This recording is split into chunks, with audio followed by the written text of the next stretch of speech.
नमस्कार दोस्तों, आज इस शॉर्ट और क्रिस्प वीडियो में मैं आपको लाइफ इंश्योरेंस के बारे में सारी वो चीजें बताने वाला हूं जो आपको डिसीजन लेने में मदद करेगा कि आपको लाइफ इंश्योरेंस लेना चाहिए या नहीं, लेना चाहिए तो कितना लेना चाहिए और कौन सा लेना चाहिए। ये तीनों एस्पेक्ट्स हम आज इस वीडियो में कवर करने वाले हैं। नमस्कार दोस्तों, मैं हूं प्रांजल कामरा। शुरू करते हैं फिनोलॉजी।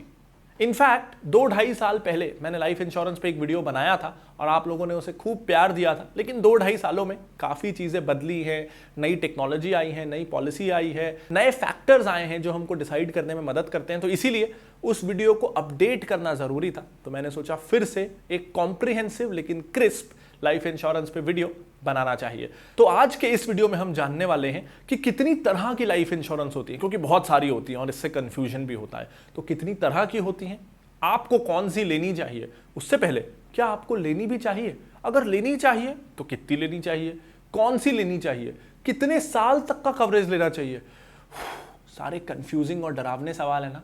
एक एक करके 30-30 सेकंड में इन सारे सवालों को डील करेंगे और आप भी समझ जाएंगे कि लाइफ इंश्योरेंस चूज करना कोई मुश्किल काम नहीं है। इस वीडियो के बाद आप बहुत ज्यादा कॉन्फिडेंट फील करने वाले हैं, क्योंकि साथ ही आज हम ये भी सीखने वाले हैं कि पॉलिसी बाजार जैसी कंपैरिजन वेबसाइट्स में आपको क्या क्या पॉइंट्स देख के सही प्लान अपने लिए सिलेक्ट करना है। तो सबसे पहले बात करते हैं कि लाइफ इंश्योरेंस किसकी लेनी चाहिए। क्या सबको लाइफ इंश्योरेंस की जरूरत है?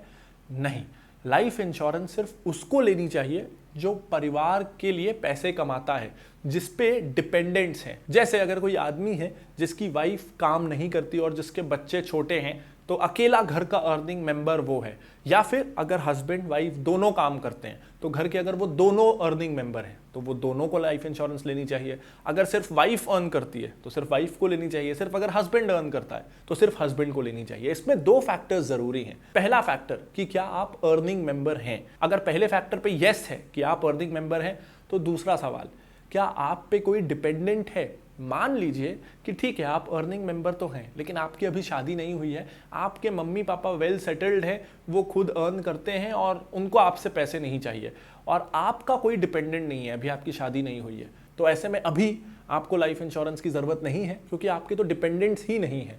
अगर आपको भगवान ना करे कुछ हो भी जाता है तो कोई ऐसा नहीं है जो आपकी कमाई से जिसका पेट भरता था और आपके जाने से उसके खाने के लाले पड़ जाएंगे। अगर ऐसा इंसान कोई आपकी जिंदगी में नहीं है जो उसकी जीवनी के लिए आप पे डिपेंडेंट है, तो आपको लाइफ इंश्योरेंस की जरूरत नहीं है। और इसी से निकलता है दूसरा सवाल कि कितनी एज का मैं कवर लूं। ये क्यों जरूरी है पता है?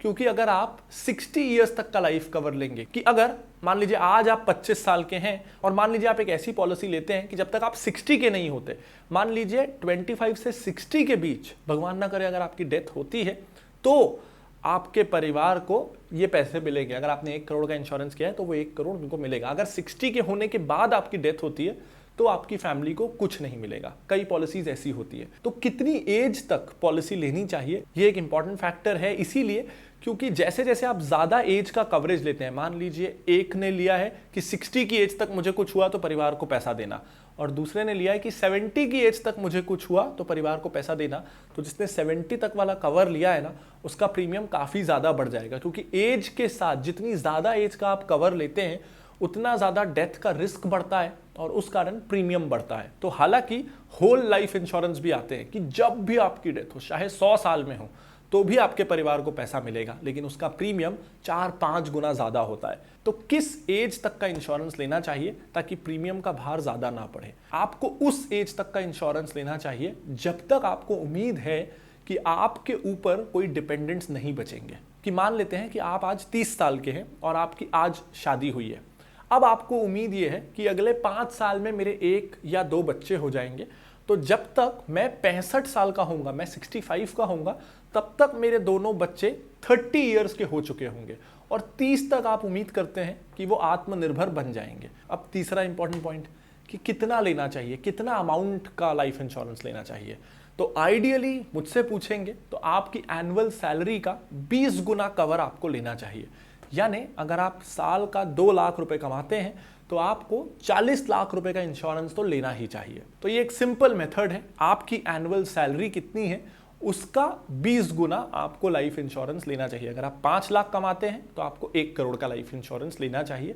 अब आता है चौथा सवाल कब लेना चाहिए? जल्दी से जल्दी लेना चाहिए जब आप यंग एज के हैं, क्योंकि लाइफ इंश्योरेंस में प्रीमियम तब फिक्स हो जाता है जब आप लेते हैं। जैसे मैंने लाइफ इंश्योरेंस, हालांकि मेरे अभी भी कोई डिपेंडेंट्स नहीं है, लेकिन आगे जाके होने वाले हैं, इसलिए मैंने थोड़ा शुरू में ही ले लिया कि जब 2-4 साल बाद डिपेंडेंट्स होने ही वाले हैं तो इंश्योरेंस में आज ले लूँ, जिससे आज प्रीमियम कम होगा। जैसे अगर आप 25 साल की उम्र में लाइफ इंश्योरेंस लेते हैं 65 साल का, तो क्योंकि आप 25 साल की एज में ले रहे हैं तो शुरू के 10-15 साल डेथ का रिस्क कम है। इस कारण हमेशा के लिए अगले 40 साल जो मैं प्रीमियम दूंगा वो 40 साल के लिए मेरा प्रीमियम कम हो गया। वहीं अगर कोई 40 साल की उम्र में इंश्योरेंस लेगा तो वो ऑलरेडी थोड़ा हाई रिस्क वाली एज में इंश्योरेंस ले रहा है, तो इसलिए इंश्योरेंस कंपनी उनका प्रीमियम ज्यादा रखेगी। तो बेस्ट तरीका तो यह है कि जब भी आप कमाने लगें, जब भी आप सक्षम हो जाए कि 500, 700, 1000 रुपए महीना आप इंश्योरेंस के लिए दे सकते हैं, आपको लाइफ इंश्योरेंस ले लेना चाहिए, जिससे अब अगले 40 साल, जैसे मेरे इंश्योरेंस का प्रीमियम, मैंने बहुत सारे राइडर्स भी लिए हैं जो मैं आगे बताऊंगा, तो मेरे इंश्योरेंस का प्रीमियम कुछ 1200-1300 रुपए पर मंथ है, जो अब अगले 40 साल उतना ही रहने वाला है। तो आज से 20 साल बाद भी मैं 1200 रुपए ही दूंगा, तो उस समय तो वो बिल्कुल अखरने नहीं वाला। 30 साल बाद भी 1200 रुपए ही दूंगा। तो इस कारण जितना जल्दी लाइफ इंश्योरेंस लेंगे उतना बेटर है, जब भी आप सक्षम हो जाएं। अब बात करते हैं कि कौन सा लाइफ इंश्योरेंस लेना चाहिए, क्योंकि लाइफ इंश्योरेंस बहुत तरीके के आते हैं। टर्म प्लान, जो मैंने आपको एग्जांपल दिया कि मेरी उम्र के 25 साल से लेके 65 साल तक, ये 40 साल का जो टर्म है, यानी ये जो 40 साल का अंतराल है, इसके बीच मैं इंश्योर्ड हूं, तो इसको टर्म कहते हैं क्योंकि ये एक अंतराल है। लेकिन दूसरा होता है होल लाइफ, चाहे कभी भी डेथ हो, 100 साल में भी डेथ हो तो भी मिलेगा। दूसरा वो होता है, इसमें प्रीमियम बहुत बढ़ जाता है। तीसरा यूलिप होता है, जिसमें आपको रिटर्न्स भी मिलते हैं क्योंकि कुछ पैसा आपका स्टॉक मार्केट में लग रहा है। एंडोमेंट प्लान्स होते हैं, जिसमें आपको पैसा वापस मिल जाता है अगर 60 साल तक, 65 ईयर्स तक आपकी डेथ ना हो। ऐसे बहुत सारे हैं, लेकिन पर्सनली मुझे लगता है कि टर्म प्लान सबसे अच्छा होता है। इसमें आपको कवरेज सबसे ज्यादा मिल जाता है सबसे कम पैसों में, तो आप प्रीमियम में बहुत सारा पैसा बचा लेते हैं। तो जो पैसा आप बचा रहे हैं उसको आप अच्छे से स्टॉक्स में या म्यूचुअल फंड में, किसी स्पेशलाइज्ड म्यूचुअल फंड प्रोडक्ट, या खुद शेयर्स पिक करके, या गोल्ड में, एफडी में कहीं भी लगा सकते हैं और आपको अच्छा रिटर्न मिलेगा। इंश्योरेंस से ही मुझे थोड़ा बहुत रिटर्न मिल जाए, ये समझदारी नहीं है, क्योंकि उसके कारण आपका प्रीमियम बहुत बढ़ जाता है। तो प्रीमियम को जितना हो सके बचा ले, और जो पैसा बच रहा है दूसरे प्लान्स के मुकाबले, होल लाइफ या एंडोमेंट प्लान के मुकाबले, जो आप प्रीमियम बचा रहे हैं, वो बचे हुए पैसे को म्यूचुअल फंड में डाल दें, ताकि इंश्योरेंस में आपको कम पैसे में ज्यादा कवरेज मिल जाए, और अगर आपको कुछ होता है तो आपके पास अच्छा खासा इंश्योरेंस अमाउंट है परिवार की देखभाल करने के लिए। और जो पैसा बच रहा है वो आपने क्योंकि म्यूचुअल फंड में या गोल्ड में, एफडी में लगाते रहे, तो अच्छी खासी सेविंग्स भी इकट्ठी हो गई। तो दोनों को मिक्स करके इंश्योरेंस से ही मेरे को रिटर्न भी मिल जाए, क्योंकि वैसे में ना तो इंश्योरेंस कवरेज ज्यादा मिलता है क्योंकि प्रीमियम बहुत बढ़ जाता है, आप अफोर्ड नहीं कर पाते ज्यादा इंश्योरेंस। तो होता क्या है, अगर हम यूलिप या पैसा वापस मिलने वाले प्लान की तरफ जाएं, तो क्योंकि प्रीमियम बढ़ जाता है तो हम इंश्योरेंस के कवर अमाउंट पे कॉम्प्रोमाइज कर रहे थे कि नहीं 1 करोड़ का इंश्योरेंस तो बहुत महंगा प्रीमियम जा रहा है, मेरे को 50 लाख का ही दे दो। तो इंश्योरेंस अमाउंट पे कॉम्प्रोमाइज करना सही नहीं है। 20 गुना एनुअल सैलरी का इंश्योरेंस आपका होना ही चाहिए। इसीलिए पर्सनली मुझे टर्म प्लान सबसे ज्यादा पसंद है। अब लाइफ इंश्योरेंस अकेले ले लेना काफी नहीं है, इसके साथ आपको 2 चीजें और लेनी चाहिए। जैसा मैंने बताया, लाइफ इंश्योरेंस, अगर आपकी डेथ होती है तो आपके परिवार को पैसा मिलेगा, लेकिन व्हाट इफ डेथ नहीं होती, आपको कोई बहुत बुरा एक्सीडेंट हो जाता है और आप व्हील चेयर पे आ जाते हैं या बेड रिडन हो जाते हैं, ऐसा कभी ना हो लेकिन अज्यूम करते हैं, तो उस केस में क्या होगा, आपकी डेथ नहीं हुई है तो परिवार को पैसा नहीं मिलेगा, लेकिन अब आपकी हालत ऐसी नहीं है कि आप जाके कमा सकें, लेकिन पैसों की जरूरत तो आपको फिर भी है। तो लाइफ इंश्योरेंस के साथ डिसेबिलिटी एड ऑन मिलता है, यानी ये पैसा आपको तब भी मिलेगा अगर आप डिसेबल या अपाहिज हो जाते हैं या काम करने की स्थिति में नहीं रहते। तो ये राइडर भी जरूर ले लेना चाहिए कि कहीं ऐसी स्थिति आए तो भी पैसा मिल जाए। ये एक राइडर आपको लाइफ इंश्योरेंस के साथ जरूर लेना है। दूसरा राइडर होता है क्रिटिकल इलनेस का। ये हेल्थ इंश्योरेंस से बिल्कुल अलग है। अगर आप हेल्थ इंश्योरेंस जानना चाहते हैं तो आप इस वीडियो को देख सकते हैं, लेकिन क्रिटिकल इलनेस में क्या है कि वो ये नहीं देखेगा क्रिटिकल इलनेस राइडर कि आपका खर्चा कितना हुआ, हॉस्पिटल का बिल कितना आया। अगर आपने 25 लाख का क्रिटिकल इलनेस का राइडर लिया हुआ है, जैसे ही वो आपको बीमारी डिटेक्ट हो, आपको 25 लाख एक मुश्त लंप सम मिल जाएंगे। तो ये हेल्थ इंश्योरेंस के साथ साथ क्रिटिकल इलनेस राइडर भी होना जरूरी है, क्योंकि हेल्थ इंश्योरेंस आपके हॉस्पिटल और ट्रीटमेंट के खर्चे कवर करेगा। अगर हॉस्पिटल का बिल 2 लाख है तो हेल्थ इंश्योरेंस हॉस्पिटल को 2 लाख रुपए दे देगा।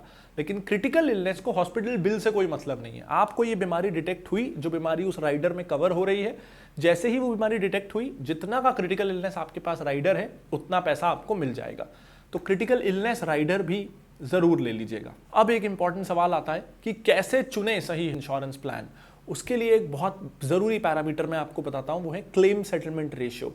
यानी ये बताता है कि अगर किसी कंपनी के पास 100 लोगों ने मान लीजिए उस कंपनी का लाइफ इंश्योरेंस प्लान लिया था, और वो 100 लोगों के यहाँ मान लीजिए डेथ होती है और वो इंश्योरेंस कंपनी के पास जाते हैं, तो उन 100 लोगों में से कितने लोगों को इंश्योरेंस कंपनी पैसा सच में देती है। तो अच्छा क्लेम सेटलमेंट रेशो 95% के ऊपर है। यानी अगर 100 लोग इंश्योरेंस कंपनी के पास जाएं तो कम से कम 95 लोगों को तो उनका क्लेम मिले ही मिले। कुछ लोगों को हमेशा नहीं मिलता है क्लेम। क्यों नहीं मिलता है इस वीडियो के एंड में बताऊंगा, जरूर देखिएगा, बहुत इंपॉर्टेंट है। ये फैक्टर्स अगर आपने मिस किए तो हो सकता है आपको लाइफ इंश्योरेंस का क्लेम ना मिले और आपका परिवार की सुरक्षा के लिए आपने जो इंश्योरेंस लिया था वो आपको ना मिले। तो ये रीजंस जान जरूर लीजिएगा। तो कौन सी कंपनी ज्यादा क्लेम देती है, किसका क्लेम सेटलमेंट रेशियो अच्छा है, इस पे हमारी टीम ने एक ब्लॉग लिखा है। इसका लिंक इस वीडियो के डिस्क्रिप्शन में है। उस ब्लॉग में जाके आप देख सकते हैं कि लेटेस्ट क्लेम सेटलमेंट रेशियो कितना है। लेकिन सिर्फ क्लेम सेटलमेंट रेशियो देख लेना काफी नहीं है, आपको अमाउंट सेटलमेंट रेशियो भी देखना है। यानी ऐसा भी है कि अगर 100 क्लेम हुए, एक क्लेम था 1 लाख का, एक क्लेम था 10 करोड़ का, तो कंपनी ने 1-1 लाख, 5-5 लाख, 10-10 लाख वाले तो सारे क्लेम्स दे दिए, लेकिन 10 करोड़ जिसने इंश्योरेंस कराया था उसका क्लेम नहीं दिया, क्योंकि कंपनी को पता था वो 100 में से 99 छोटे क्लेम्स दे देगी तो उसका क्लेम सेटलमेंट रेशियो तो बढ़ जाएगा। और वो 99 मिला के 10 करोड़ रुपए हो रहे थे, उसने ये एक क्लेम रोक लिया, उसका क्लेम सेटलमेंट अभी भी 99 दिख रहा है, लेकिन उसने 10 करोड़ रुपए बचा लिए। इसीलिए अमाउंट सेटलमेंट परसेंटेज भी देखना जरूरी है कि टोटल कितने पैसे क्लेम हुए उन 100 पॉलिसीज में। मान लीजिए 100 करोड़ रुपए क्लेम हुए, तो उसमें से कितने पैसे उस इंश्योरेंस कंपनी ने लोगों को बांटे। कहीं ऐसा तो नहीं है कि बड़े बड़े क्लेम इंश्योरेंस कंपनियां देती ही नहीं और छोटे छोटे दे के अपना रेशियो बढ़ा लेती है। तो अमाउंट सेटलमेंट रेशियो किस कंपनी का कितना है वो भी आपको उस ब्लॉग आर्टिकल में मिल जाएगा। तो अब बात करते हैं कि आपको कहां से लेना चाहिए, कैसे लेना चाहिए, क्योंकि बहुत सारी पॉलिसीज हैं। प्रीमियम कंपेयर करने को मिले, किस पॉलिसी में क्या कवर हो रहा है वो कंपेयर करने को मिले। तो इसके लिए पर्सनली मैंने अपना हेल्थ इंश्योरेंस, लाइफ इंश्योरेंस दोनों पॉलिसी बाजार से लिया है, क्योंकि मुझे उनकी वेबसाइट काफ़ी कन्वीनियंट लगती है। सारे ऑप्शंस अवेलेबल हैं, वाइड बास्केट हैं, 30 इंश्योरेंस प्लान अवेलेबल हैं, 15 से भी ज़्यादा इंश्योरेंस कंपनीज के। तो अच्छी वाइड चॉइस मिलती है जिससे मैं चूज एंड कंपेयर कर सकूं। इसके अलावा पॉलिसी बाजार में सपोर्ट फैसिलिटी अवेलेबल है, जहां आपकी ज़रूरत समझ के वो आपके लिए सही प्लान चुनने में आपकी मदद भी कर सकते हैं। तो ये भी एक अच्छा फीचर है। पॉलिसी बाजार में प्रीमियम का कॉस्ट भी काफ़ी कम होता है, क्योंकि वो ऑनलाइन पोर्टल है, तो काफ़ी सारी डिस्ट्रीब्यूशन कॉस्ट बच जाती है। तो आपको कॉस्ट एडवांटेज भी मिलता है कि प्रीमियम लो रहता है। और इनफैक्ट पॉलिसी बाजार में क्लेम सेटलमेंट में हेल्प करने की भी फैसिलिटी है, उनका एक डिपार्टमेंट है, तो आप क्लेम की रिक्वेस्ट उनके पास डाल सकते हैं और वो उसमें भी आपकी हेल्प कर देते हैं। तो पॉलिसी बाजार में भी इंश्योरेंस कंपेयर करने का लिंक आपको इस वीडियो के डिस्क्रिप्शन में मिल जाएगा। अब 2 जरूरी चीजें, पहला कि ये कितने का पड़ता है, इंश्योरेंस कितने का आता है। और जैसा कि आपने वीडियो के थंबनेल में भी देखा होगा, तो अगर आप यंग हैं, 25, 26, 27 साल के आसपास हैं, तो 1 करोड़ का इंश्योरेंस आप 25 रुपए पर डे, यानी कि 750 रुपए महीना, यानी कि 8-9 हज़ार रुपए साल का, इसके आसपास आपको मिल जाएगा। ये insurance company to insurance company differ करता है, लेकिन 8-9 हज़ार रुपए में आपको 1 करोड़ का इंश्योरेंस, 8 हज़ार रुपए पर ईयर के प्रीमियम पे आपको 1 करोड़ का लाइफ इंश्योरेंस मिल जाएगा। इस पे जो 2 राइडर्स मैंने आपको बताए, क्रिटिकल इलनेस राइडर हो, डिसेबिलिटी राइडर हो, तो ये 6-7 हज़ार रुपए कुछ और बढ़ जाएगा। यानी 15-16 हज़ार में आपको क्रिटिकल इलनेस राइडर हो 25 लाख रुपए का, डिसेबिलिटी राइडर हो और 1 करोड़ का लाइफ इंश्योरेंस हो। अगर आप यंग हैं, 30 से कम के हैं, अगर आप स्मोक नहीं करते हैं, जनरली आप अच्छी हेल्थ में हैं, तो 8 हज़ार रुपए साल में के आसपास में आपको 1 करोड़ रुपए का लाइफ इंश्योरेंस मिल जाएगा। अब आखिरी ज़रूरी चीज़, मैंने बताया कि कुछ लोगों को लाइफ इंश्योरेंस नहीं मिलता है। तो वो क्यों नहीं मिलता है? क्योंकि वो लोग अपनी कुछ ना कुछ बीमारी छुपा जाते हैं। जैसे मान लीजिए आपको पहले से कोई बीमारी है, किडनी की या किसी भी ऑर्गन की, या कोई भी टाइफाइड हुआ था कुछ समय पहले, जॉन्डिस हुआ था, कोई भी ऐसी बीमारी आपको पिछले 2-3 सालों में हुई थी, या फिर बचपन से कोई बीमारी है, तो वो अगर आप फॉर्म में नहीं भरते ये सोच के कि डॉक्टर को कौन सा ब्लड टेस्ट में पता चलने वाला है कि मेरे को ये हुआ था, या इंश्योरेंस कंपनी को ये पता नहीं चलेगा, और क्लेम के टाइम जब इंश्योरेंस कंपनी पूरी अच्छे से इन्वेस्टिगेशन करती है, बहुत स्मार्ट इन्वेस्टिगेशन करते हैं ये लोग, आप जो सोच भी नहीं सकते वो उनको पता चल जाएगा। हॉस्पिटल्स में इन्वेस्टिगेशन या काफ़ी थॉरो इन्वेस्टिगेशन के बाद इंश्योरेंस कंपनीज को आपके बारे में सच पता चल ही जाता है। तो इसलिए ज़रूरी है कि थोड़ा प्रीमियम बचाने के चक्कर में कोई अगर आपको बीमारी है तो उसे छुपाए ना। इससे उस इंश्योरेंस कंपनी को भी मौका मिल जाएगा कि वो बता सके कि इनको ये बीमारी थी, इन्होंने बताया नहीं, और इसलिए अब इनके जाने के बाद इनके परिवार को हम ये क्लेम नहीं देंगे क्योंकि इन्होंने पॉलिसी लेते समय झूठ बोला था। तो ऐसा बिल्कुल मत करिए। जो भी आपको एग्जिस्टिंग डिजीजेस हैं, हमेशा इंश्योरेंस में सारी चीज़ें, हम जो अक्सर कई सारे फॉर्म भरते हैं ना, कभी बर्थ डेट कहीं गलत डाल दी, कहीं कुछ भी झूठ लिख दिया, ये सोच के कि क्या फ़र्क पड़ता है। इंश्योरेंस में फ़र्क पड़ता है। हल्का सा झूठ भी आपके परिवार को वो 1 करोड़ रुपए मिलने से वंचित कर देगा।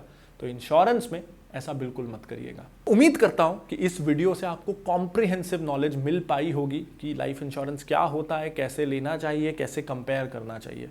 अगर हाँ, तो इस वीडियो को लाइक ज़रूर कर दीजिएगा। अगर आपने अभी तक इस चैनल को सब्सक्राइब नहीं किया है तो दबा दीजिए सब्सक्राइब बटन को और बेल आइकन को, और इस वीडियो को ज़्यादा से ज़्यादा अपने दोस्तों के साथ शेयर करिए ताकि वो भी सही तरीके से लाइफ इंश्योरेंस ले सकें और अपने परिवार को सुरक्षित कर सकें। इसके अलावा ये तो हुआ इंश्योरेंस, लेकिन एक अच्छी फाइनेंशियल प्लानिंग का अगला स्टेप होता है कि आप इन्वेस्टमेंट भी समझदारी से करें। इंश्योरेंस आपको नुकसान से बचाता है, इन्वेस्टमेंट आपको पैसा बना के देता है, आपका पैसा बढ़ाता है। तो इन्वेस्टमेंट भी अच्छे से करना जरूरी है। उम्मीद करता हूं ये वीडियो आपको पसंद आया होगा। मैं लाता रहूंगा ऐसे और बहुत सारे वीडियोस। तब तक के लिए this is Pranjal Kamra signing off. Bye bye.